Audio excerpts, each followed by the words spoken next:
6:01 right now. We want to get you ready for the day, so brace yourself because it's going to be windy out there, and this is just the beginning. Like Belen just mentioned, the winds are going to pick up, get stronger this morning. And NBC4's Lauren Coronado is live in Porter Ranch, where she's been feeling those strong gusts. Lauren, good morning.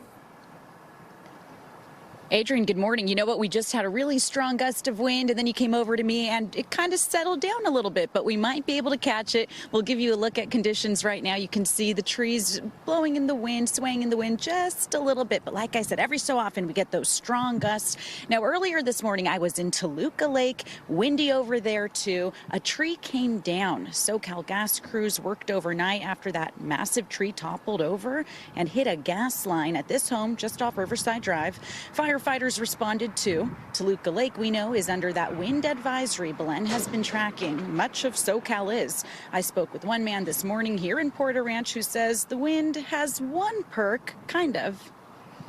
As a surfer, I like the wind when it makes the waves come to us, but when it's windy here, it kind of sucks. So I'm kind of hoping the wind dies before the weekend and we get nice weather for the weekend. Well,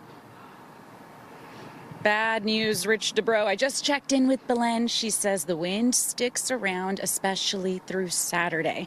All right, this is a live look from Universal Studios. You see the flags swaying in the wind, some palms too. So be prepared for the chance of more downed trees like what we saw in Toluca Lake and possibly down power lines too. Back out here live, we're getting a little gust of wind right now. Make sure to secure any loose objects, by the way, outside. We did see some patio furniture that toppled over here in the shopping complex that we're at here in Porter Ranch. That's something to be aware of. Also, some debris getting kicked up into the roadways as well. Of course, we're tracking conditions and we'll bring you another live look a little bit closer to 6:45. Reporting live, I'm Lauren Coronado for Today in LA.